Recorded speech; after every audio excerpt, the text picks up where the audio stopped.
Hello dear students. तो आज हम इनऑर्गेनिक केमिस्ट्री का एक बहुत ही इम्पोर्टेंट और इजी सा चैप्टर स्टार्ट करने जा रहे हैं जिसका नाम है एसप्लो। क्या है? एसप्लो। ठीक है। इसका मोस्ट ऑफ द पोर्शंस तो हम क्या है पीरियोडिक टेबल में ही और केमिकल बॉन्डिंग में कवर कर लेते हैं, फिर भी बहुत सारी चीज़ें होती है जो इस चैप्टर में नहीं होती है हमारे लिए। ठीक है ना, तो उसे हम इस चैप्टर में देखेंगे। ठीक है। वैसे ये चैप्टर ऐसा है कि जिसमें आपको रेगुलर प्रैक्टिस की ज़रूरत पड़ती है। कुछ चीज़ें इसमें समझने वाली होती है, कुछ चीज़ें याद करने वाली होती है और कुछ चीज़ें आपके रटने वाली भी होती है। ठीक है ना, तो आपको सबको कंबाइन करना है क्योंकि इसमें से क्या होता है डायरेक्ट स्ट्रेट क्वेश्चंस आते हैं। ठीक है ना, अगर आपको याद रहेगा, रटा हुआ रहेगा या फिर मेमोरी में याद रहेगा तो आप तुरंत आंसर कर सकते हो। ठीक है ना, ऐसी कोई कैलकुलेशन वाइज क्वेश्चंस इसमें आते नहीं है। ठीक है ना, तो इजी चैप्टर है। स्टार्ट करते हैं हम एस ब्लॉक से। ठीक है, हमारा जो चैप्टर है वो क्या है आपका एस ब्लॉक। एस ब्लॉक, ठीक है। एस ब्लॉक एलिमेंट्स की अगर हम बात करें तो हमें पता है, आपको भी पता होगा कि एस ब्लॉक में दो ग्रुप आते हैं, ग्रुप 1 और ग्रुप 2। ठीक है, तो उन दोनों ग्रुप को हम कलेक्टिव फॉर्म में क्या बोलते हैं? S block. तो अगर हम बोलें, हम कह सकते हैं कि the group 1 and group 2 are collectively known as S block। उसे हम क्या बोलते हैं? एस ब्लॉक बोलते हैं। ठीक है, दो ग्रुप होते हैं आपके। फर्स्ट है आपका ग्रुप 1, सेकंड है आपका ग्रुप 2। ठीक है, ग्रुप 1 में अगर हम देखें मेटल कौन कौन सी आएगी आपकी? Lithium, beryllium, no beryllium group 2 में आएगा। Lithium, sodium, potassium, rubidium, caesium और फ्रांसियम। ठीक है, ग्रुप 2 में कौन कौन से मेटल्स आएंगी आपकी? Beryllium, magnesium, calcium, strontium, barium और रेडियम। ठीक है, ये जो आपकी दोनों मेटल्स है या जो भी आपके एलिमेंट्स हैं ये होते हैं आपके रेडियो एक्टिव। क्या होते हैं? Radio active. तो हम क्या करेंगे, जितने भी प्रॉपर्टीज पढ़ेंगे ना हम ग्रुप 1 और ग्रुप 2 की, उनमें हम इन दोनों एलिमेंट्स को हटाएंगे। ठीक है ना, इन दोनों की प्रॉपर्टी को हम कंपेयर नहीं करेंगे। हम कहाँ से कहाँ कंपेयर करेंगे? लिथियम से सीजियम तक और बेरियम से मैग्नीशियम तक। ठीक है ना, दोनों क्या है आपके? रेडियो एक्टिव है। ठीक है, अब इनका अगर हम देखें, ये तो ठीक है ग्रुप 1 है और ग्रुप 2 है। ठीक है, ये तो हो गई बात। ठीक है, अब इन इन मेटल्स को हम एक नाम से और जानते हैं। क्या है आपका वो नाम? Alkaline metal. क्या है आपका? Alkaline, alkali metal, alkali metals. ठीक है, और ये जो होती है इनको हम बोलते हैं alkaline earth metal. Alkaline earth metal.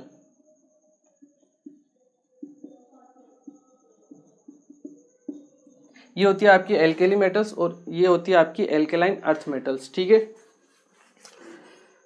इनको हम एल्केलाइन अर्थ मेटल क्यों बोलते हैं पता होगा आपको? क्यों? क्योंकि इनके जो ऑक्साइड्स और हाइड्रोक्साइड्स होते हैं वो कैसे होते हैं नेचर में? बेसिक्स, मतलब एल्केलाइन नेचर के होते हैं। इसीलिए हम इनको हम एल्केलाइन अर्थ मेटल बोलते हैं। अर्थ मेटल क्यों बोलते हैं? क्योंकि ये अर्थ क्रस्ट में पाई जाती है। ठीक है ना, एल्केली मेटल इनके भी जो ऑक्साइड्स और हाइड्रोक्साइड होते हैं वो कौन से होते हैं नेचर में? बेसिक्स। ठीक है, एल्केली होते हैं, इसलिए इनको हम क्या बोलते हैं? Alkaline metals. ठीक है, तो ये तो था आपका जनरल समरी। हम कह सकते हैं कि एस ब्लॉक में कौन कौन से एलिमेंट्स हैं उसके लिए।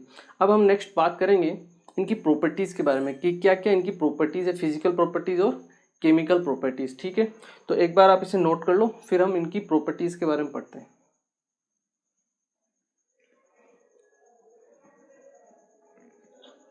देखिए,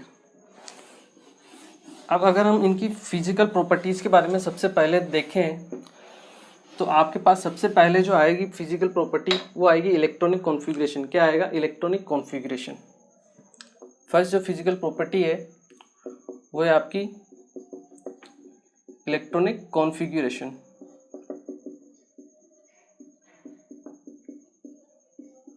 ठीक है, कि इलेक्ट्रॉनिक कॉन्फ़िगरेशन क्या है। ग्रुप 1 की हम बात करें, कौन सी मेटल थी, lithium, sodium, potassium, rubidium, caesium. ठीक है। Group 2, barium, magnesium, calcium, strontium और बेरियम। आगे भी है, हम उनको कंसिडर नहीं करेंगे। जनरल अगर इनका इलेक्ट्रॉनिक कॉन्फ़िगरेशन हम देखें, जनरल जो इलेक्ट्रॉनिक कॉन्फ़िगरेशन होता है वो होता है आपका NS122।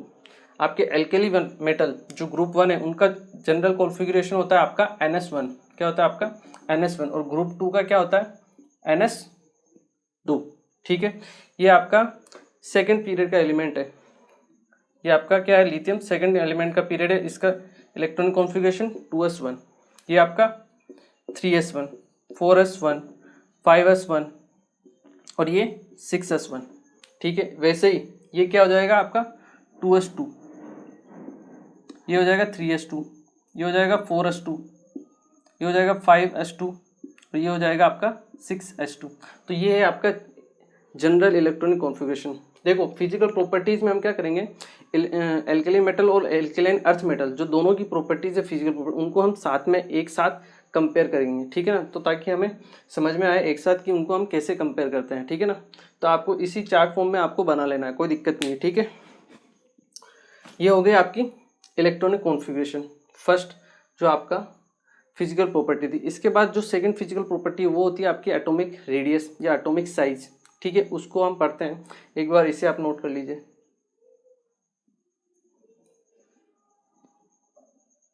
देखिए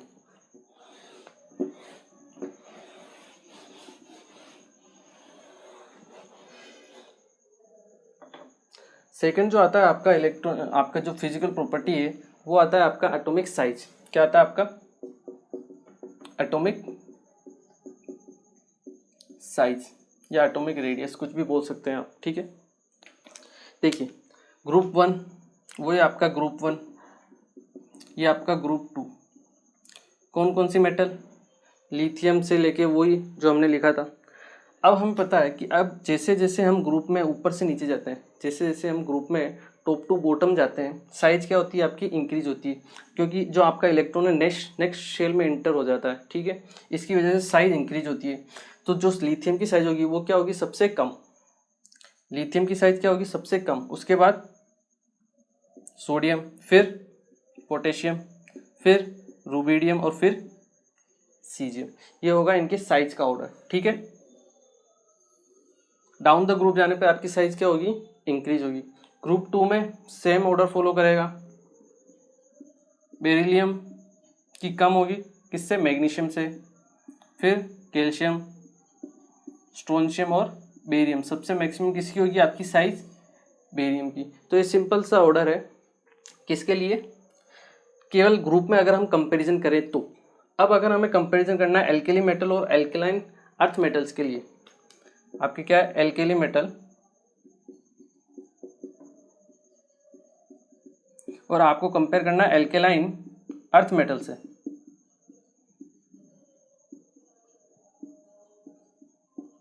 कि इनमें आपस में अगर हम कंपेयर करें तो साइज का क्या ऑर्डर रहेगा। तो देखिए जैसे जैसे आप लेफ्ट टू एक ग्रुप, अब हम पीरियड की बात करें, जैसे जैसे आप लेफ्ट टू राइट में मूव करते हो आपको पता है साइज क्या होता है, डिक्रीज होता है। क्यों, क्योंकि जेड इफेक्टिव क्या होता है, इंक्रीज होता रहता है। इसकी वजह से क्या आपका जो साइज है वो साइज क्या होता है, डिक्रीज होता है। तो ये जो एल्केलाइन अर्थ मेटल है इसका साइज क्या रहेगा, कम। और एल्केली जो मेटल है उनका साइज क्या होगा, सबसे ज़्यादा। और वैसे भी देखा जाए तो किसी भी पीरियड में आपकी जो एल्केलाइन मेटल्स होती है, अगर आप नोबल गैसेस को छोड़ दें तो एल्केलाइन मेटल्स जो होती है उनका जो साइज का ऑर्डर रहता है, जो उनकी साइज रहती है वो सबसे ज़्यादा होती है किसी भी पीरियड में। नोबल गैसेस को आपको छोड़ना है, ठीक है ना। तो नोबल गैसेस के अलावा आपके एल्केलाइन मेटल्स की जो साइज होगी वो सबसे अधिक होगी। क्यों, क्योंकि वो सबसे लेफ्ट में, ठीक है। उसके बाद राइट में जाने पर आपका साइज का क्या होता है, ऑर्डर डिक्रीज होता रहता है, ठीक है। तो ये आपकी क्या थी, सेकंड प्रॉपर्टी, एटॉमिक साइज, ठीक है। जैसे लिथियम और बेरिलियम को आपको कंपेयर करना है तो किसकी साइज ज़्यादा होगी, लिथियम की।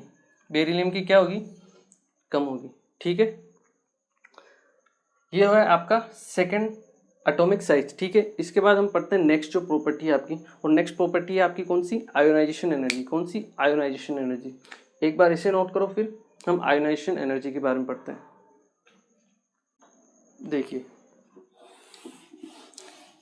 अब जो नेक्स्ट प्रॉपर्टी है आपकी वो है आपकी आयोनाइजेशन एनर्जी, ठीक है ना। हम पढ़ लेते हैं थर्ड प्रॉपर्टी आपकी, फिजिकल प्रॉपर्टी आयोनाइजेशन एनर्जी।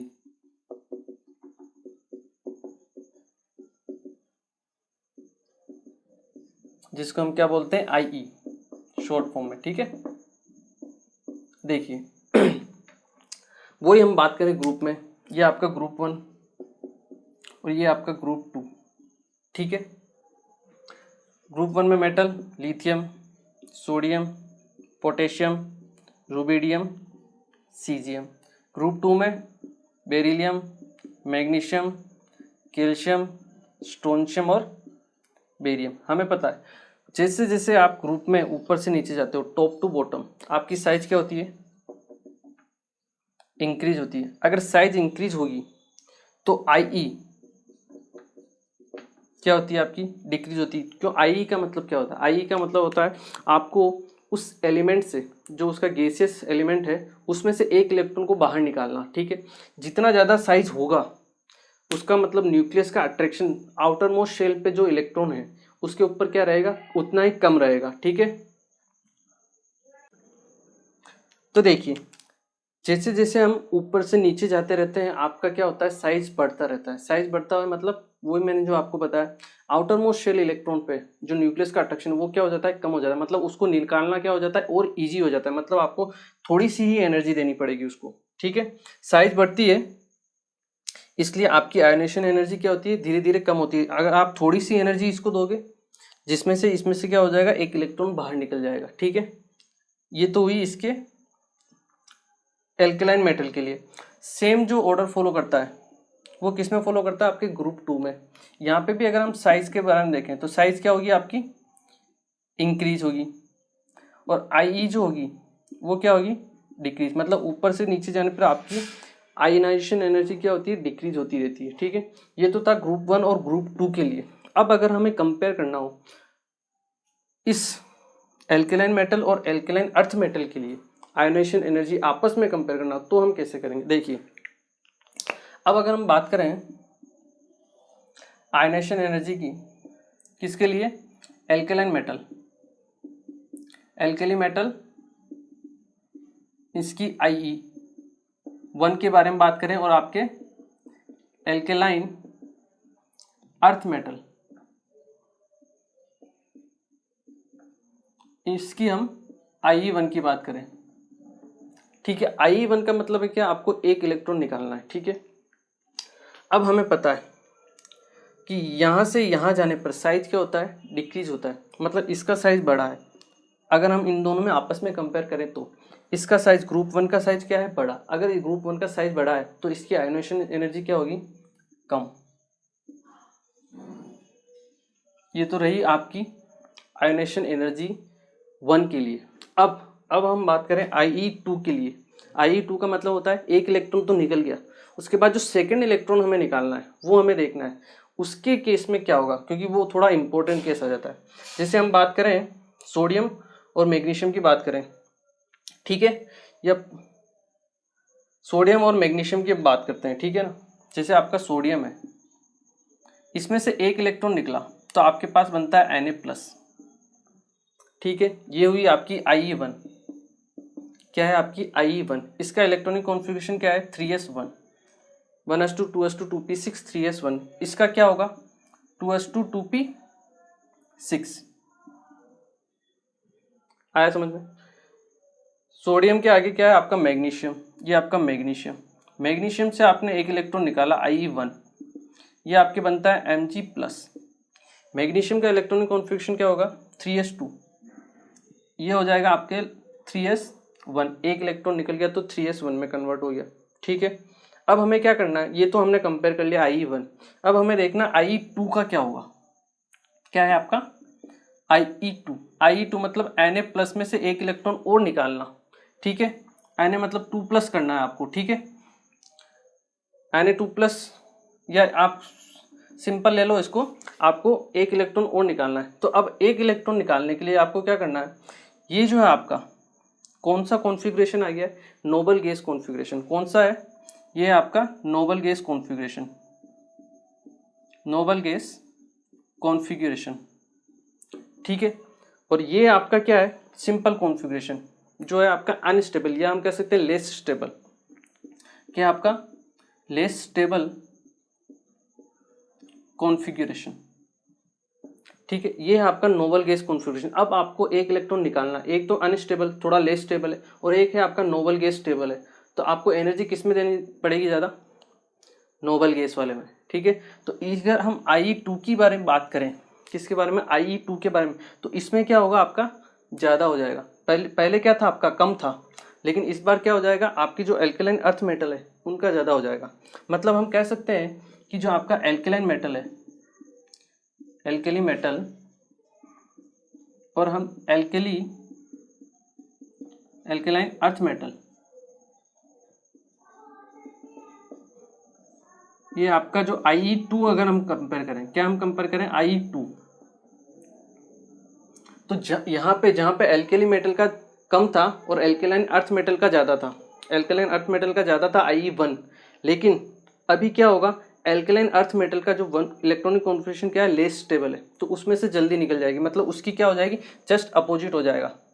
और IE2 आपका जो होगा एल्केली मेटल्स का ज़्यादा हो जाएगा। IE2 की बात करें, क्यों, क्योंकि IE2 में मतलब आपका मोर स्टेबल इलेक्ट्रॉनिक कॉन्फ़िगरेशन आ गया है, और उसमें से आपको एक इलेक्ट्रॉन निकालना है, ठीक है ना। तो I का ऑर्डर जो होगा वो क्या हो जाएगा आपका, जस्ट अपोजिट हो जाएगा। आया समझ में, देखो सिंपल है, पहले तो सिंपल इलेक्ट्रॉनिक कॉन्फ़िगरेशन, IE1 मतलब एक इलेक्ट्रॉन निकालना। एक इलेक्ट्रॉन निकलने के बाद क्या हुआ, कंडीशन क्या हो गई कि ये स्टेबल कॉन्फ़िगरेशन में पहुंच गया, और ये है आपका उससे कम में पहुंचा। तो इसमें से एक इलेक्ट्रॉन को निकालने के लिए हमें क्या करना पड़ेगा, ज़्यादा एनर्जी लेनी पड़ेगी। तो एल्केलाइन मेटल्स का जो IE2 होगा वो क्या हो जाएगा, ज़्यादा हो जाएगा, ग्रेटर देन किससे, एल्केलाइन अर्थ मेटल से, ठीक है। ये बात ध्यान रखना है। और ये जो चीज़ है ये सभी के लिए अप्लाई होती है, ये lithium, sodium, potassium, rubidium, caesium सभी के लिए अप्लाई होती है, ठीक है ना। इसमें ऐसा नहीं कि केवल सोडियम और मैग्नीशियम के लिए, सभी के लिए अप्लाई है। IE1 एल्कलाइन मेटल का कम होता है, एल्कलाइन अर्थ मेटल का ज़्यादा होता है। IE2 बात करें, एल्कलाइन मेटल का ज़्यादा होता है, और एल्कलाइन अर्थ मेटल का क्या होता है, कम होता है, ठीक है। तो ये थर्ड प्रॉपर्टी आयोनेशन एनर्जी, जो क्या है आपकी थोड़ी इंपॉर्टेंट है, ठीक है। तो एक बार आप इसे नोट करो, फिर हम इसकी नेक्स्ट प्रॉपर्टी पढ़ते हैं। देखिए अब हम क्या करते हैं, इसकी नेक्स्ट प्रॉपर्टी पढ़ते हैं एक और, ठीक है। आई होप ये आप लोगों को समझ में आया होगा, ठीक है ना। ये वैसे चीज़ें अधिकतर क्या है आपकी केमिकल बॉन्डिंग और पीरियोडिक टेबल में कवर भी हो जाती है, लेकिन फिर भी हम एक बार और इसे देख लेते हैं अच्छी तरीके से, ठीक है। जो आपकी फोर्थ प्रॉपर्टी आती है वो आती है आपकी metallic character, metallic character, metallic character बोलो या मेटेलिक नेचर बोलो, आप दोनों क्या है आपका सेम है, ठीक है। इसमें क्या होता है, आपका जो मेटेलिक कैरेक्टर होता है, ठीक है, वो होता है इन्वर्सली प्रोपोर्शनल टू IE, मतलब जिस एलिमेंट के लिए IE जितना कम होगा उसके लिए मेटेलिक कैरेक्टर उतना ही ज़्यादा होगा। मतलब IE का मतलब क्या है, या फिर हम कहें मेटेलिक कैरेक्टर मतलब क्या, मेटेलिक कैरेक्टर का मतलब है कौन कितना जल्दी इलेक्ट्रॉन को डोनेट करना चाहता है, तभी जाके उसका मेटेलिक कैरेक्टर क्या होगा, ज़्यादा होगा। जो मेटल जितना जल्दी एक इलेक्ट्रॉन को लूज करेगा उसका मेटेलिक कैरेक्टर उतना ही ज़्यादा होगा। अब जिसकी आयोनाइजेशन एनर्जी कम है वो क्या है, थोड़ी सी एनर्जी लेगी, थोड़ी सी एनर्जी हम उसको देंगे और क्या हो जाएगा, इलेक्ट्रॉन बाहर निकल जाएगा, मतलब उसका मेटेलिक कैरेक्टर क्या है, उतना ही ज़्यादा अच्छा है। तो जितनी जिसकी आयोनाइजेशन एनर्जी जितनी कम है जिस मेटल की, उसका मेटेलिक कैरेक्टर क्या होगा, उतना ही ज़्यादा होगा। अभी हमने देखा था एल्केली मेटल, एल्केली मेटल का हमने कंपैरिजन किया था एल्केलाइन अर्थ मेटल से, AEM मतलब एल्केलाइन अर्थ मेटल से, ठीक है। AM मतलब एल्केलाइन मेटल। ये हमने देखा था कि एटॉमिक मेटल जो आपके एल्केलाइन मेटल है उनका साइज क्या होता है, बड़ा। इनकी आयोनेशन एनर्जी क्या होती है, ये होती है, इनकी आयोनेशन एनर्जी का ऑर्डर है, ये किसका है, आपका IE का ऑर्डर है, आयोनेशन एनर्जी का ऑर्डर है। जब भी आयोनेशन एनर्जी बोला जाए ना सिंपल, तब मतलब आयोनेशन एनर्जी 1 ही होती है, ठीक है ना। तो उसको 1 से आगे 2 3 काउंट नहीं करना है। IE सिंपल बोला है, इसका मतलब IE 1 ही होती है, ठीक है। ये हमने देख लिया। इस हिसाब से अगर हम कहें तो मेटेलिक कैरेक्टर, आपके अल्कलाइन मेटल की आयनेशन एनर्जी क्या है, कम है, तो उसका मेटेलिक कैरेक्टर क्या होगा, ज़्यादा होगा। तो हम कह सकते हैं कि आपके alkaline metals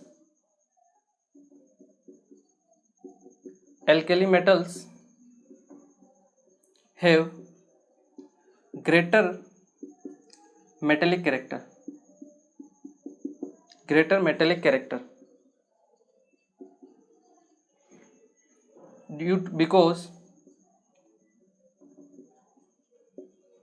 because of less ionisation energy, क्योंकि इनकी आयनेशन एनर्जी क्या है, कम है। इसका मतलब हम क्या कह सकते हैं कि जो एल्केलाइन मेटल्स होती है वो क्या होती है, मोर इलेक्ट्रोपॉजिटिव होती है। Means alkaline metals are more electropositive, मतलब उनका मेटेलिक कैरेक्टर क्या है, ज़्यादा होता है। उनको एनर्जी हमें कम देनी पड़ेगी, थोड़ी सी एनर्जी देंगे और तुरंत इलेक्ट्रॉन को वो लूज कर देंगे। ठीक है, तो ये आपकी फोर्थ प्रॉपर्टी है मेटेलिक कैरेक्टर। ठीक है, इससे आप नोट कीजिए। फिर हम इसकी नेक्स्ट प्रॉपर्टी है जो क्रिस्टल के ऊपर, उनके जो क्रिस्टल स्ट्रक्चर होता है उसके ऊपर डिपेंड करती है, वो हम पढ़ते हैं। ठीक है ना, तब तक आप इसे नोट कीजिए। ओके, तो नेक्स्ट जो हम प्रॉपर्टी पढ़ते हैं वो है आपकी क्रिस्टल स्ट्रक्चर। ठीक है ना, इंपॉर्टेंट प्रॉपर्टी है। 11th क्लास वाले स्टूडेंट को हो सकता है थोड़ा सा इसमें दिक्कत आए, क्योंकि उनका पढ़ा हुआ नहीं रहता है, बट 12th वाले स्टूडेंट इस चीज़ को अच्छी तरीके से समझ सकते हैं। ठीक है ना, तो हमारी जो 5th प्रॉपर्टी है वो है आपकी क्रिस्टल स्ट्रक्चर। क्रिस्टल स्ट्रक्चर देखिए क्या होती है। जो आपके मेटल्स होते हैं वो किस फॉर्म में रहते हैं, क्रिस्टल के किस फॉर्म में रहते हैं, वो होता है आपका। जहां हम बात करें एल्कलाइन मेटल्स के लिए, किसके लिए, एल्कलाइन मेटल्स के लिए अगर हम बात करें, जो भी आपकी एल्कलाइन मेटल्स है वो जो हमेशा होती है आपके बीसी स्ट्रक्चर में रहती है। किसमें, बीसीसी। तो हम लिख सकते हैं यहाँ पे all alkali metals are present in BCC structure. BCC का मतलब होता है आपका बॉडी सेंटर्ड। क्या होता है, बॉडी सेंटर्ड क्यूबिक। ये वैसे 11th का पार्ट होता है। अगर आप 11th, ये वैसे 12th का पार्ट होता है। तो अगर आप 11th क्लास में हो तो हो सकता है आपको ये समझ में नहीं आए। ठीक है, कोई दिक्कत नहीं है, आपको घबराना नहीं है, इसको ऐसे एज इट इज़ याद रख लेना है। ठीक है, क्योंकि 12th में जो आपका फर्स्ट चैप्टर है सॉलिड स्टेट, वो पढ़ने के बाद आप इसको समझ जाओगे। ठीक है ना, तो एल्कलाइन मेटल्स जो होती है उनका जो सिंपल होता है कि वो उनका कौन सा स्ट्रक्चर होता है, बीसीसी स्ट्रक्चर। इसमें भी एक एक्सेप्शन होता है, ये वो क्या होता है, lithium at low temperature. Lithium at low temperature shows HCP structure. HCP structure का मतलब होता है हेक्सागोनल क्लोज पैकिंग। क्या होता है आपका, हेक्सागोनल क्लोज पैकिंग। ठीक है, लिथियम, केवल और केवल लिथियम एट लो टेम्परेचर पे कौन सा स्ट्रक्चर शो करेगा, HCP। बाकी कोई मेटल लो टेम्परेचर पर शो नहीं करेगा, केवल और केवल लिथियम। ठीक है, ये आपको याद रखना है, लिथियम लो टेम्परेचर पर HCP स्ट्रक्चर शो करता है। ये जो पैकिंग होती है ये होती है आपकी मोर एफिशिएंट पैकिंग, या इसको हम बोल सकते हैं more closely packing, more close packing. ठीक है, ये जो होती है आपकी बीसीसी स्ट्रक्चर, ये होती है आपकी लेस क्लोज पैकिंग। ठीक है ना, ये क्या होती है आपकी लेस क्लोज पैकिंग होती है, ये होती है आपके एल्कलाइन मेटल्स के लिए। अब अगर हम बात करें एल्कलाइन अर्थ मेटल्स की, किसकी बात करें, एल्कलाइन अर्थ मेटल्स की, तो इसमें क्या अलग अलग स्ट्रक्चर शो करते हैं। जैसे आपका बेरिलियम और मैग्नीशियम की अगर हम बात करें, ये आपका शो करेंगे HCP स्ट्रक्चर। ठीक है, उसके अलावा कैल्शियम और बेरियम की अगर हम बात करें तो वो आपका शो करेंगे FCC स्ट्रक्चर। ये होता है फेस क्यूबिक सेंटर, क्या होता है फेस क्यूबिक सेंटर, ठीक है। उसके बाद बचा क्या आपका स्ट्रोंशियम, जो स्ट्रोंशियम होता है वो आपका बीसीसी स्ट्रक्चर को शो करता है, ठीक है। तो ये इरेगुलर टेंड होता है एल्केलाइन अर्थ मेटल के लिए क्रिस्टल का स्ट्रक्चर। तो देखो क्रिस्टल का स्ट्रक्चर से हम क्या क्या प्रॉपर्टीज को पता कर सकते हैं, बहुत सारी प्रॉपर्टीज होती है जो हम क्रिस्टल के स्ट्रक्चर से पता कर सकते हैं। यहाँ से पे आप आराम से देख सकते हो कि जैसे आप ऊपर से नीचे जा रहे हो आपकी जो पैकिंग होती जा रही है साइज बड़ी होती जा रही है, मतलब जो पैकिंग है वो क्या होती है लूज होती जा रही है। ये बीसीसी स्ट्रोंशियम का क्या है साइज बड़ा है, तो हम कह सकते हैं due to big size it have less packing efficiency, less packing efficiency, ठीक है ना, इसकी एफिशिएंसी कम होती है, ठीक है। लेकिन ये दोनों क्या है आपके स्मॉल साइज है, इसकी इनकी क्या है पैकिंग मोर एफिशिएंट है, तो हम लिख सकते हैं मोर एफिशिएंट पैकिंग। इनकी जो पैकिंग होती है अराउंड 74% के आसपास होती है, ठीक है ना, और इसकी लगभग 58 के या 56% के आसपास होती है, ठीक है ना। तो ये मोर क्लोज पैकिंग होते हैं। मोर क्लोज पैकिंग का मतलब जैसे आपके क्रिस्टल स्ट्रक्चर क्रिस्टल्स हैं तो ये क्या रहेंगे आपके एक दूसरे के उतने ही ज़्यादा नज़दीक रहेंगे, और जितने ज़्यादा नज़दीक रहेंगे उनमें फोर्स ऑफ अट्रैक्शन ज़्यादा होगा।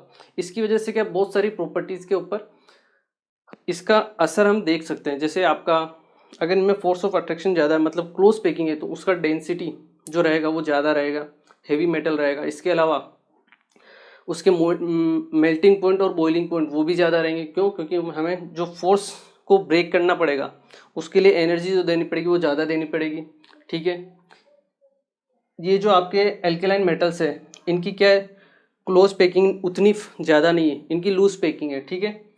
क्या है इनकी लेस क्लोज पैकिंग मतलब लूज पैकिंग है। लूज पैकिंग की वजह से ये क्या होते हैं सॉफ्ट होते हैं। आपने देखा भी होगा और पढ़ा भी होगा कि जो एल्केलाइन मेटल्स होते हैं जैसे सोडियम पोटेशियम उनको क्या आप नाइफ से कट कर सकते हो। क्यों? क्योंकि उनकी जो पैकिंग एफिशिएंसी है वो क्या है बिल्कुल कम है, लो है, तो हम उनको ईजिली क्या नाइफ से कट कर सकते हैं, जबकि एल्केलाइन अर्थ मेटल के केस में उसका नहीं होता है, ठीक है ना। तो इनकी वजह से हम क्रिस्टल स्ट्रक्चर की वजह से कौन कौन सी प्रॉपर्टीज़ हम एल्केली मेटल और एल्केलाइन अर्थ मेटल में हम कंपैरिजन कर सकते हैं वो मैं आपको बता देता हूँ। एक बार आप इसे नोट कर लो, ठीक है। फिर मैं आपको कौन कौन सी प्रॉपर्टीज़ है वो मैं आपको बता देता हूँ, ठीक है।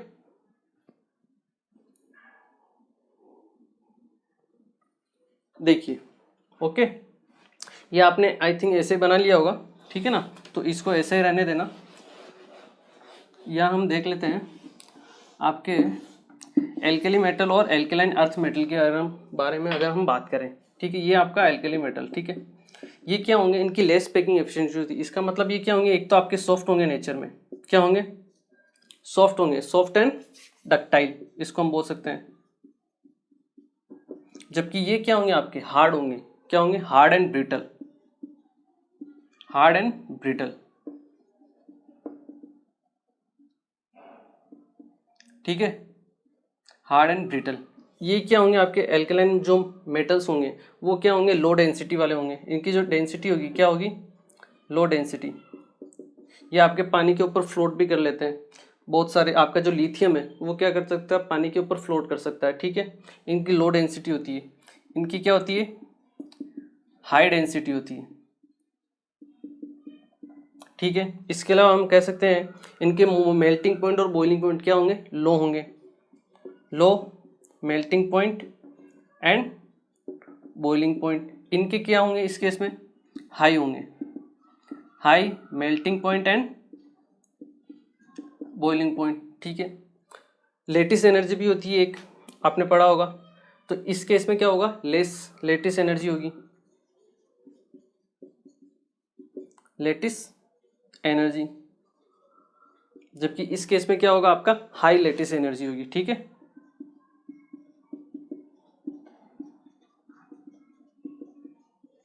हाई लेटिस एनर्जी का मतलब क्या है आपका इसके जो एटम्स होंगे एक दूसरे के ज़्यादा क्लोज होंगे, ज़्यादा क्लोज होंगे, उनको ब्रेक करने के लिए आपको एनर्जी क्या देनी पड़ेगी उतनी ही ज़्यादा। तो मतलब आपकी जो लेटेस्ट की एनर्जी है वो क्या होगी उतनी ही ज़्यादा होगी, ठीक है। तो ये है आपका एल्केलाइन मेटल और एल्केलाइन अर्थ मेटल में थोड़ा सा डिफरेंस, ठीक है। इस पॉइंट को आप नोट करो क्रिस्टल स्ट्रक्चर। इसके बाद हम इसके जो नेक्स्ट प्रॉपर्टी है वो पढ़ते हैं, ठीक है।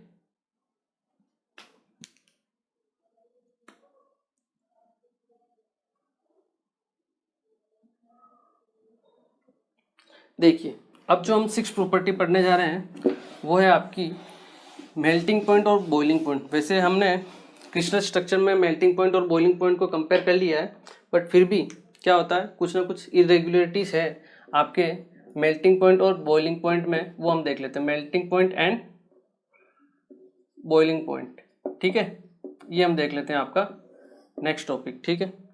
अगर हम इसमें एल्केलाइन मेटल की बात करें, किसके बारे में बात करें, एल्केलाइन मेटल्स के बारे में बात करें, तो एल्केलाइन मेटल में क्या नॉर्मल ट्रेंड है, कोई दिक्कत नहीं है। जैसे जैसे आप टॉप से बॉटम में जाते हो आपकी साइज क्या होती है, इंक्रीज होती है। साइज इंक्रीज होने की वजह से क्या होती है, जो आपकी पैकिंग होती है वो क्या होती है, लूज पैकिंग होती है। लूज पैकिंग होने की वजह से क्या होता है, मेल्टिंग पॉइंट और बॉइलिंग पॉइंट क्या होते हैं, डिक्रीज होते हैं। सो नॉर्मल ट्रेंड रहता है। तो हम इसमें लिख सकते हैं when we move from top to bottom size increases, क्या होती है आपकी साइज इंक्रीज होती है, size increases, and due to this packing decreases, जो आपकी पैकिंग एफिशिएंसी होती है, हम लिख सकते हैं पैकिंग एफिशिएंसी डिक्रीजेस। आपकी पैकिंग एफिशिएंसी क्या होती है, डिक्रीज होते रहे। So melting point and boiling point also decreases.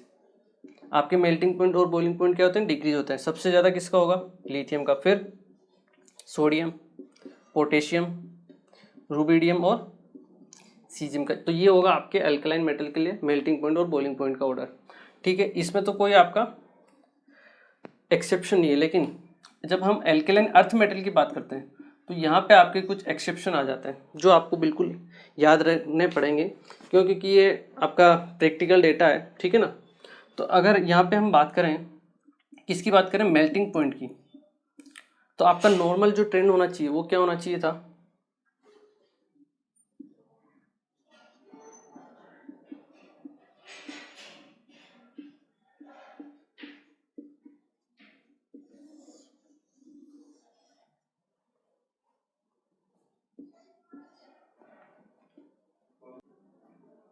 देखिए ये जो आपका है ये होना चाहिए था एक्सपेक्टेड ऑर्डर। क्या होना चाहिए आपका, एक्सपेक्टेड ऑर्डर, सेम इसी तरीके से, लेकिन एक्सपेक्टेड ऑर्डर नहीं होता है। अगर हम इसका ओरिजिनल जो ऑर्डर देखें, हम जो मेल्टिंग पॉइंट है उसका ऑर्डर क्या होगा, बेरिलियम का सबसे ज़्यादा होगा, नो डाउट। लेकिन मैग्नीशियम का, इसकी क्रिस्टल्स की ऐसी आपकी होती है बनावट, इसका स्ट्रक्चर ऐसा होता है कि जिसकी वजह से आपका मैग्नीशियम जो होता है उसका बॉइलिंग पॉइंट क्या होता है, सबसे पीछे हो जाता है, ठीक है। मैग्नीशियम सबसे पीछे चला जाता है, उसके बाद आपका नॉर्मल ट्रेंड रहेगा, फिर कैल्शियम, स्ट्रोंशियम और फिर बेरियम। तो ठीक है ना, ये आपको एज इट इज आपको याद रखना पड़ेगा, ठीक है, क्योंकि ये जो ऑर्डर आया है वो आपके पास डेटाबेस ऑर्डर है, ठीक है ना। क्रिस्टल स्ट्रक्चर की वजह से ऐसा होता है, ठीक है। और अगर हम बॉइलिंग पॉइंट का ऑर्डर हम देखें तो उसमें और ज़्यादा वेरिएशन हो जाता है कि सबसे पहले तो आपका बेरिलियम रहेगा इसी, और लास्ट में आपका मैग्नीशियम रहेगा, लेकिन यहाँ पे बीच में आ जाता है आपका बेरियम, फिर कैल्शियम और फिर स्ट्रोंशियम। ये इरेगुलर आपका ऑर्डर हो जाता है, ठीक है, मेल्टिंग पॉइंट और बॉइलिंग पॉइंट का। रीजन क्या है, रीजन सिंपल है, इनके क्रिस्टल का जो स्ट्रक्चर होता है वो क्या होता है, डिफरेंट हो जाता है, ठीक है ना। इस वजह से क्या है, आपके कुछ डिफेक्ट्स जनरेट हो जाते हैं, और उन डिफेक्ट्स की वजह से क्या है, इनके बॉइलिंग पॉइंट और मेल्टिंग पॉइंट दोनों के ऊपर इफेक्ट पड़ता है, ठीक है ना। तो ये प्रैक्टिकल डेटा है जो हमें थोड़ा बहुत इसको ध्यान रखना पड़ेगा, ठीक है। तो ये आपकी 6 प्रॉपर्टी, मेल्टिंग पॉइंट और बॉइलिंग पॉइंट, ठीक है, इसको नोट करो। फिर हम इसकी एक और नेक्स्ट प्रॉपर्टी पढ़ते हैं, ठीक है, वो है आपका फ्लेम कलरेशन, ठीक है। तब तक आप इसे नोट कीजिए।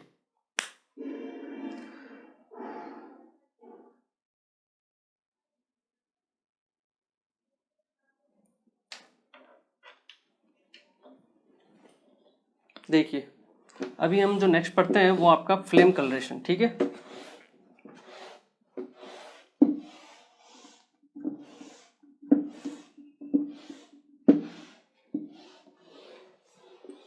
फ्लेम कलरेशन क्या होता है, देखिए फ्लेम कलरेशन का मीनिंग होता है आपकी जो मेटल है वो कौन सा कलर शो करती है, ठीक है ना। फ्लेम कलरेशन देखिए फ्लेम कंडीशन का सिंपल सा मीनिंग क्या होता है कि जब आप किसी भी इलेक्ट्रॉन को, जैसे आपका कोई इलेक्ट्रॉन है, उसको जैसे आपने हीट दिया या मतलब फ्लेम दिया मतलब हीट दिया, तो क्या होता है वो जो इलेक्ट्रॉन होते हैं यहाँ से निकल के एक्साइटेड स्टेट पे पहुँच जाते हैं। कहाँ पहुँच जाते हैं? एक्साइटेड स्टेट पे। ये आपकी ग्राउंड स्टेट है, ये आपकी एक्साइटेड स्टेट। तो ये क्या है, फ्लेम से एनर्जी लेके इलेक्ट्रॉन एक्साइटेड स्टेट पे पहुँच जाते हैं और उसके बाद जब वो एक्साइटेड स्टेट से वापस ग्राउंड स्टेट पे आते हैं तो ये कहीं पे भी आ सकते हैं। इनके बीच में क्या होते हैं, अलग अलग एनर्जी लेवल्स होते हैं, ठीक है ना, आपको पता होगा। तो ये किसी भी एनर्जी लेवल पे जा सकते हैं। तो ये क्या करते हैं, एक रेडिएशन इमिट करते हैं। क्या करते हैं? एक रेडिएशन इमिट करते हैं, मतलब एक किसी भी पर्टिकुलर लेमडा की क्या करेंगे, आपके वेवलेंथ को इमिट करेंगे, जिसकी वजह से क्या होता है, उसका जो पर्टिकुलर कलर होता है वो हमें शो होता है और वो कलर ही क्या होता है, आपकी फ्लेम को एक कलर देता है, इम्पार्ट करता है, कलर इम्पार्ट करता है, जिससे हम अलग अलग मेटल्स के लिए अलग अलग फ्लेम का कलर आइडेंटिफाई कर लेते हैं, ठीक है ना। ये होता है इसका सिंपल सा कॉन्सेप्ट, ठीक है। अब इसमें जो आपको कलर याद रखने हैं वो क्या है, जो आपके एल्कली मेटल्स हैं, एल्कली मेटल्स, इसमें होता है सबसे पहले आपका लिथियम, सोडियम, पोटेशियम, रूबिडियम और सीजियम, ठीक है। ये जो लिथियम होता है आपका, कौन सा होता है? लिथियम। ये शो करता है colour crimson red, crimson red, ठीक है। ये जो सोडियम होता है ये होता है अपना गोल्डन येलो, गोल्डन येलो। ये होता है आपका पोटेशियम वॉयलेट, रूबिडियम होगा रेड वॉयलेट, और जो सीजियम होता है वो कलर शो करता है आपका ब्लू कलर, ठीक है। ये आपको याद रखना पड़ेगा, ठीक है। थोड़ी सी प्रैक्टिस करोगे आपको याद हो जाएंगे। एल्कलाइन अर्थ मेटल के लिए अगर हम बात करें तो इसमें क्या होता है, आपका जो बेरिलियम और मैग्नीशियम होते हैं, बेरिलियम और मैग्नीशियम, ये कलर शो नहीं करते, do not show colour flame colouration. क्यों? क्योंकि इनकी जो साइज होती है वो क्या होती है, थोड़ी सी छोटी होती है, इसकी वजह से इनकी आयोनाइजेशन एनर्जी होती है ज़्यादा होती है, ठीक है। तो हम कह सकते हैं do not show flame test, इसको हम बोल सकते हैं flame test due to high ionisation energy. इनकी क्या होती है, आयोनाइजेशन एनर्जी क्या होती है, ज़्यादा होती है, ठीक है। ये दोनों मेटल आपके शो नहीं करती है, ठीक है। इसके अलावा कैल्शियम, स्ट्रोंशियम और बेरियम, ये आपका जो कैल्शियम होता है ये कलर शो करता है आपका ब्रिक रेड। कौन सा कलर शो करता है? Brick red. स्ट्रोंशियम आपका कलर शो करता है डार्क रेड, और जो बेरियम होता है वो आपका कलर शो करता है एप्पल ग्रीन। कौन सा कलर शो करता है? एप्पल ग्रीन, ठीक है। तो ये आपके एल्कली मेटल्स के कलर हैं और ये आपके क्या है, एल्कलीन अर्थ मेटल्स के कलर हैं, ठीक है। इनको आप नोट कीजिए। आई होप आपको समझ में आया होगा कि जो फ्लेम का कलर होता है वो क्यों होता है। इलेक्ट्रॉन फ्लेम के थ्रू एनर्जी एब्जॉर्व करते हैं, एनर्जी एब्जॉर्व करके वो अपने ग्राउंड स्टेट से एक्साइटेड स्टेट में चले जाते हैं, और जब वो दोबारा एक्साइटेड स्टेट से ग्राउंड स्टेट में आते हैं तो आपके एक पर्टिकुलर टाइप की एक वेवलेंथ इमिट करते हैं रेडिएशन के फॉर्म में, ठीक है। उस जो वेवलेंथ का जो कलर होता है वही कलर किसका होता है, आपकी फ्लेम का कलर होता है, जो हर एक मेटल के लिए क्या होता है, अलग अलग होता है, ठीक है, जिससे हम मेटल को आइडेंटिफाई भी कर सकते हैं, ठीक है। तो ये आपके 7th प्रॉपर्टी है फिजिकल, इसको नोट करो, फिर हम इसके बाद नेक्स्ट और प्रॉपर्टी भी पढ़ते हैं, ठीक है। ओके, तो आप लोगों ने ये नोट कर लिया होगा, ठीक है। अब हम अपनी नेक्स्ट प्रॉपर्टी पढ़ते हैं, वो है आपकी हाइड्रेशन एंड हाइड्रेशन एनर्जी, ठीक है। क्या है आपकी हाइड्रेशन एंड हाइड्रेशन एनर्जी, वो क्या होती है? देखिए, जो अर्थ प्रॉपर्टी है आपकी वो है आपकी hydration energy. Hydration and hydration energy,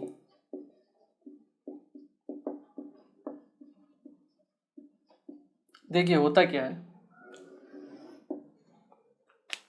ये टॉपिक वैसे केमिकल बॉन्डिंग में भी हम कवर करते हैं, फिर भी हम देखते हैं कि हाइड्रेशन और हाइड्रेशन एनर्जी होता क्या। देखिए, जब भी आपका कोई मेटल केटायन है, ठीक है, ये इसको जब हम पानी में डालते हैं वाटर के अंदर, तो होता क्या है, वाटर के जो मॉलिक्यूल है उसमें ऑक्सीजन क्या होता है, मोल नेगेटिव होता है, तो उसके ऊपर चार्ज होता है डेल नेगेटिव, ठीक है। तो ऑक्सीजन जो होता है ये केटायन जो आपका M+ आयन में मेटल आयन है उसकी तरफ अट्रैक्ट होता है, ठीक है। और ये क्या करता है, इस मेटल आयन को चारों तरफ से घेर लेता है, ठीक है, चारों तरफ से इसके कवर कर लेता है। तो चारों तरफ आपके क्या आ जाते हैं, मेटल के आयन, ठीक है। ये del negative del negative del negative और डेल नेगेटिव। इस प्रोसेस को ये जो प्रोसेस है, जब हम किसी भी मेटल आयन को केटायन को हम वाटर के अंदर डालते हैं तो क्या होता है, वाटर का ऑक्सीजन मॉलिक्यूल जो आपका ऑक्सीजन होता है वो क्या करता है, उस मेटल आयन को चारों तरफ से घेर लेता है, सराउंड कर लेता है। इस प्रोसेस को हम बोलते हैं हाइड्रेशन। क्या बोलते हैं इसको, हाइड्रेशन। और इस प्रोसेस में क्या होता है, एनर्जी रिलीज होती है। एनर्जी क्यों रिलीज होती है, क्योंकि मेटल के ऊपर केटायन पॉजिटिव चार्ज, ऑक्सीजन के ऊपर नेगेटिव चार्ज, पॉजिटिव और नेगेटिव उनमें क्या होता है, फोर्स ऑफ अट्रैक्शन होता है, जिस वजह से आपकी क्या होती है, एनर्जी रिलीज होती है। उस एनर्जी को हम बोलते हैं हाइड्रेशन एनर्जी। क्या बोलते हैं हम, हाइड्रेशन एनर्जी। ये होता है हाइड्रेशन और हाइड्रेशन एनर्जी। और यहाँ पे हाइड्रेशन एनर्जी जो होती है वो आपको पता होगा, जो डायरेक्टली प्रोपोर्शनल टू होती है चार्ज अपॉन साइज के। किसके प्रोपोर्शनल होती है, चार्ज अपॉन साइज के। तो हाइड्रेशन एनर्जी को हम का ऑर्डर जो है हम फाइंड आउट कर सकते हैं। देखिए चार्ज तो क्या है, सबके ऊपर सेम होता है, जैसे +1 है एल्केलाइन मेटल्स के लिए हम बात करें कि Li+, Na+, K+, Rb+ and Cs+, ठीक है। चार्ज तो सबके ऊपर सेम है। अब किसके ऊपर डिपेंड करेगी हाइड्रेशन एनर्जी, साइज के ऊपर। जिसका साइज सबसे कम होगा उसकी हाइड्रेशन एनर्जी क्या होगी, सबसे ज़्यादा। लिथियम की क्या है, साइज सबसे कम है, तो इसकी हाइड्रेशन एनर्जी क्या होगी, सबसे ज़्यादा। ये आपका ऑर्डर रहेगा, ठीक है। इसी तरह अगर हम एल्केलाइन अर्थ मेटल के लिए अगर हम बात करें तो उस पर क्या होगा, Be2+ होगा, Mg2+ होगा, Ca2+ होगा, Sr2+ होगा और Ba2+ होगा, ठीक है। सेम चार्ज तो सेम है, साइज का ऑर्डर जो आपका रहेगा सेम रहेगा, ठीक है। तो ये है आपका एल्केलाइन मेटल के लिए हाइड्रेशन एनर्जी और एल्केलाइन अर्थ मेटल के लिए हाइड्रेशन एनर्जी का ऑर्डर।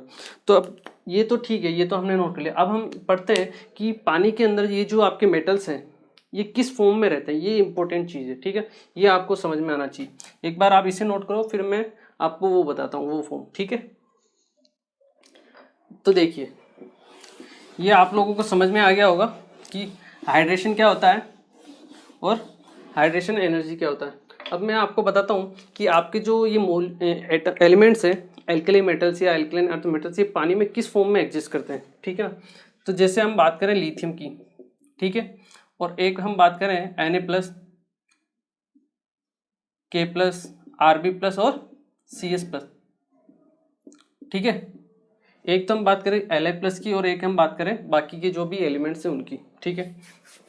लिथियम का अलग आप कॉन्फ़िगरेशन देखो, लिथियम का क्या होता है 2s1 1s2 2s1, ठीक है। इनका अगर हम सोडियम की बात करें तो 3s1, ठीक है।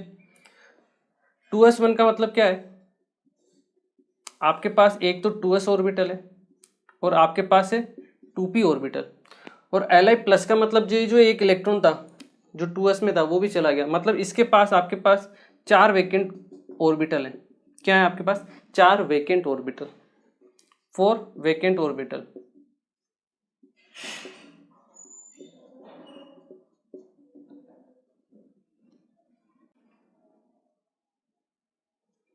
तो देखिए ये होता है आपका 3s1, इसमें क्या है आपके 4 वेकेंट ऑर्बिटल है। अगर हम सोडियम की बात करें, सोडियम में क्या है आपका, एक तो आपके पास 3s है, उसके अलावा क्या है आपके पास 3p, ये आपका 3s, फिर है 3p, इसी के साथ में आपके 3d भी अवेलेबल होते हैं। क्या होते हैं आपके पास 3d ऑर्बिटल भी अवेलेबल होते हैं, 5 ऑर्बिटल 3d वाले, ठीक है। तो होता क्या है, जब भी आप इनको पानी में डालते हो तो H2O मतलब आपके पास वाटर मॉलिक्यूल है, तो ऑक्सीजन के पास होते हैं वेकेंट, ये आपके पास लोन पेयर। तो ऑक्सीजन क्या करता है, ये जो अपने लोन पेयर है ये डोनेट करता है किसको, वेकेंट ऑर्बिटल में, ठीक है ना। 4 आपके रहेंगे H2O मॉलिक्यूल, सभी क्या करेंगे, एक एक लोन पेयर को डोनेट करेंगे आपके लिथियम को, ठीक है। तो ये जो पानी में एग्जिस्ट करेगा ये एग्जिस्ट करेगा LiH2O होल 4 प्लस की फॉर्म में, ठीक है, इस फॉर्म में ये एग्जिस्ट करता है। मतलब जो लिथियम जो केटायन है उसको 4 वाटर मॉलिक्यूल क्या करेंगे, 4 लोन पेयर डोनेट करेंगे, ठीक है। ये जो नंबर होता है 4, इसको हम बोलते हैं कोऑर्डिनेशन नंबर। क्या बोलते हैं, कोऑर्डिनेशन नंबर, ठीक है। ये आप जो आपका 12th का एक चैप्टर है, अगर आप 11th में हो तो इसको देख के घबराना नहीं है। ये 12th में एक चैप्टर आता है आपका कोऑर्डिनेशन नंबर, कोऑर्डिनेशन कंपाउंड होता है, उसमें आता है ये, ठीक है। तो आप पढ़ लोगे, ठीक है ना, कोई दिक्कत नहीं है उसमें। आपको केवल इतना से सिंपल से याद रखना है कि लिथियम है जो H2O मॉलिक्यूल है, उसमें ऑक्सीजन अपना लोन पेयर डोनेट करके लिथियम को कोऑर्डिनेट बॉन्ड बनाता है। कौन सा बॉन्ड, कोऑर्डिनेट बॉन्ड, जिसकी वजह से क्या होता है, आपके जो लिथियम Li प्लस आयन है वो Li(H2O होल 4 प्लस की फॉर्म में एग्जिस्ट करता है वाटर के अंदर, ठीक है। ये तो किसकी बात हुई आपकी, लिथियम की। अगर हम बात करें सोडियम के लिए, तो सोडियम में क्या है, यहाँ पे 3s 3p और साथ में क्या है 3d भी अवेलेबल है। तो क्या होता है, जो H2O होता है वो H2O मॉलिक्यूल आपका 3s 3p के साथ में 3d के 2 ऑर्बिटल भी काम में ले लेता है, ठीक है। तो यहाँ पे आपके पास हो गए 6 ऑर्बिटल, यहाँ कितने थे आपके पास 4 ऑर्बिटल, जबकि यहाँ आपके पास 6 ऑर्बिटल अवेलेबल रहेंगे, ठीक है। ये बनाएंगे आपका sp3d2 हाइब्रिडाइजेशन, ठीक है। यहाँ पे कौन सा हाइब्रिडाइजेशन था आपका, sp3। अगर ये चारों ऑर्बिटल आपस में मिलते हैं तो आपके sp3 हाइब्रिडेशन होगा, जबकि यहाँ पे क्या होगा, sp3d2 हाइब्रिडेशन होगा, ठीक है। तो ये जो बाकी के जो भी आपके एलिमेंट्स हैं, मेटल्स हैं, वो किस फॉर्म में रहेंगे एग्जिस्ट, Na(H2O6 प्लस की फॉर्म में। यहाँ पे इनका कोऑर्डिनेशन नंबर क्या है, 6 है। तो यही मेन चीज़ आपको याद रखनी है कि जो आपका लिथियम मेटल है, ठीक है, वो उसका जो कोऑर्डिनेशन नंबर होता है वो 4 होता है, और वो वाटर में 4 वाटर मॉलिक्यूल के साथ एक कोऑर्डिनेट बॉन्ड बनाता है और एक कोऑर्डिनेशन कंपाउंड की फॉर्म में रहता है। इसको हम बोलते हैं हाइड्रेटेड फॉर्म। क्या बोलते हैं इसको, हम बोलते हैं हाइड्रेटेड फॉर्म। हाइड्रेटेड फॉर्म मतलब आपका जो Li प्लस आयन है वो वाटर में किस स्टेट के अंदर रहता है, किस फॉर्म में रहता है, ये है आपका सोडियम का फॉर्म। ये भी आपका हाइड्रेटेड फॉर्म है। जो सोडियम, पोटेशियम, रुबिडियम, सीजियम, ये क्या होते हैं, ये वाटर के अंदर Na(H2O होल 6 प्लस की फॉर्म में एग्जिस्ट करते हैं, ठीक है ना। यहाँ पे 4 वाटर मॉलिक्यूल काम में आते हैं और यहाँ पे 6 वाटर मॉलिक्यूल काम में आते हैं। ये चीज़ आपको याद रखनी है। केवल लिथियम 4 से कनेक्ट होगा, बाकी सोडियम, पोटेशियम, रुबिडियम और सीजियम किससे कनेक्ट होंगे, 6 से, ठीक है ना। तो ये चीज़ आपको ध्यान रखनी है। ये है केस किसका, एल्केलाइन मेटल्स का। सेम टू सेम जो केस होता है वो एल्केलाइन अर्थ मेटल पे भी अप्लाई होता है। वहाँ पे भी जो पहला मेटल होता है आपका बेरिलियम, Be2+ की फॉर्म में रहता है, वो भी 4 वाटर मॉलिक्यूल के साथ ही कोऑर्डिनेट बॉन्ड बनाता है, जबकि ये क्या कर सकते हैं, बाकी के जो भी रहेंगे वो 6 वाटर मॉलिक्यूल के साथ कोऑर्डिनेट बॉन्ड का फॉर्म करेंगे, ठीक है। ये भी बना सकता था 6 बॉन्ड, लेकिन इसमें क्या है 2d ऑर्बिटल चाहिए, 2d ऑर्बिटल होता नहीं है। तो non availability of d orbital की वजह से ये क्या करते हैं, हमेशा केवल 4 ही बॉन्ड बना पाता है कोऑर्डिनेट बॉन्ड वाटर मॉलिक्यूल के साथ, ठीक है ना। तो आप यहाँ लिख भी सकते हो ड्यू टू नॉन, ये मैं आपको लिखवा देता हूँ, इसको एक बार आप नोट कर लो, फिर मैं आपको इसकी थ्योरी लिखा देता हूँ, ठीक है ना। देखिए मैं इसको आपको इसकी क्या कर थ्योरी लिखवा देता हूँ, ठीक है, ताकि आपको क्या रहेगा, थोड़ा याद भी रहेगा, ठीक है। आप वहीं नीचे साइड में लिख लेना आपको। तो क्या होता क्या है, during hydrolysis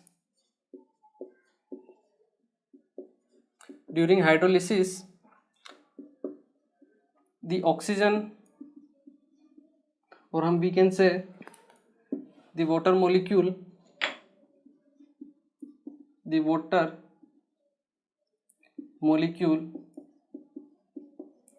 donate electron pair, or we can say lone pair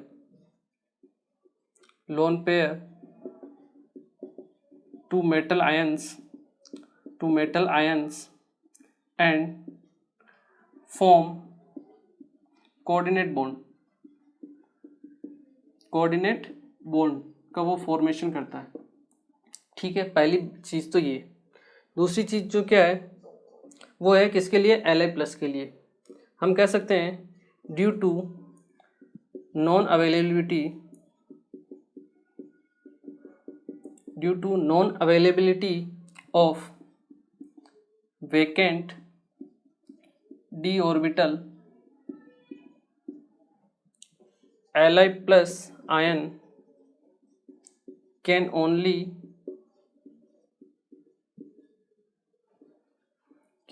make bond with 4 water molecules मतलब वो 4 ही आपके वाटर मोलिक्यूल के साथ में बॉन्ड बना सकता है एंड देयरफॉर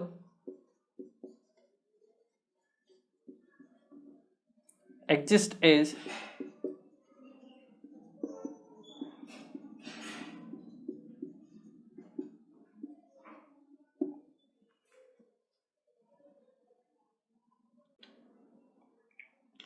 तो ये जो आपका LiH2O4 की प्लस की फॉर्म में एग्जिस्ट करता है, जबकि जो आपके बाकी के मेटल्स हैं whereas other metal ions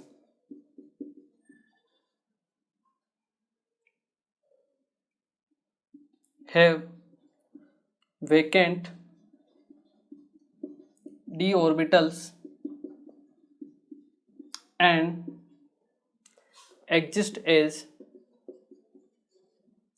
MH2O whole 6 plus की फॉर्म में रहते हैं। और यहाँ पे M क्या क्या है आपके, लिथियम नहीं होगा, क्या होगा आपका सोडियम,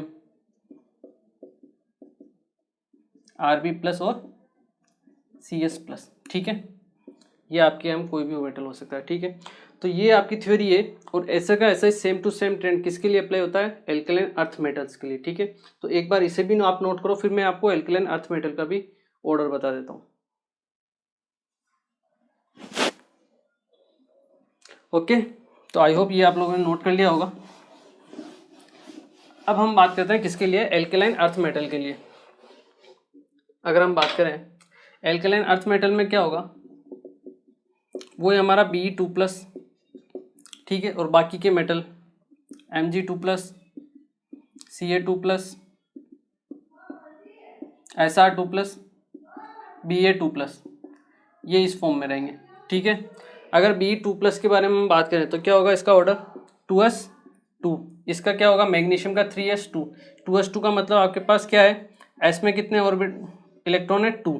ठीक है, Be2+ का मतलब वो 2 इलेक्ट्रॉन भी क्या हो गए चले गए, तो ये 2s भी खाली और 2p भी खाली। ठीक है, जबकि मैग्नीशियम में क्या होगा आपके 3s तो है ही सी, इसके अलावा साथ में क्या है आपके पास 3pba, 3s है और आपके पास 3p है, और साथ में आपके क्या है 3d ऑर्बिटल भी है जो वैकेंट पोजीशन में आपके 3d।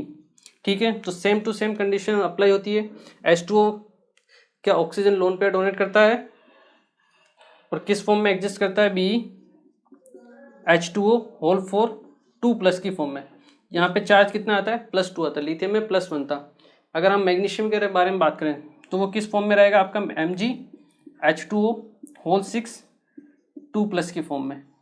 ठीक है, ये आपके 6 ऑर्बिटल को ऑक्यूपाई करेगा और ये आपके 4 ऑर्बिटल को ऑक्यूपाई करेगा। ठीक है, तो यही चीज़ है जो आपको याद रखनी है कि आपके एल्कलाइन मेटल और एल्कलाइन अर्थ मेटल में जो फर्स्ट दोनों ग्रुप के लिए जो फर्स्ट एलिमेंट है, उधर लिथियम Li+ और सेकंड में Be2+, वो किस फॉर्म में रहेंगे, BeH2O होल 4 की फॉर्म में 4 वाटर मॉलिक्यूल के साथ में कोऑर्डिनेट बॉन्ड बनाएंगे, जबकि बाकी के जो एलिमेंट रहेंगे वो 6 H2O मॉलिक्यूल के साथ कोऑर्डिनेट बॉन्ड का फॉर्मेशन करेंगे और MgH2O होल 6 2+ की फॉर्म में एग्जिस्ट करेंगे। ठीक है, तो ये चीज़ ये है इम्पोर्टेंट है, हाइड्रेशन और हाइड्रेशन एनर्जी। ठीक है, तो आज हमने स्टार्ट किया है इस ब्लॉक और हमने आज कुछ इसकी फिजिकल प्रॉपर्टीज़ के बारे में भी पढ़ा है। ठीक है, तो नेक्स्ट क्लास भी हम इसको आगे कंटिन्यू करेंगे और नेक्स्ट क्लास हम एक इसकी इम्पोर्टेंट कैरेक्टरिस्टिक्स होती है वो होती है रिड्यूसिंग प्रॉपर्टी। ठीक है, तो रिड्यूसिंग एजेंट भी होते हैं ये जो आपके एल्कली मेटल्स होते हैं, एस ब्लॉक के जो मेटल्स होते हैं ये बहुत ही अच्छे एक रिड्यूसिंग एजेंट्स भी होते हैं, क्योंकि तुरंत ये फॉर्म इलेक्ट्रॉन को लूज करना चाहते हैं। इलेक्ट्रॉन को जो लूज करेगा मतलब खुद को क्या करेगा ऑक्सीडाइज, तो सामने वाले को क्या करेगा रिड्यूस, तो ये एक अच्छे रिड्यूसिंग एजेंट होते हैं।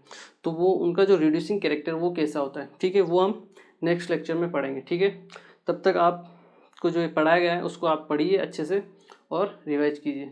मिलते हैं नेक्स्ट लेक्चर। Thank you.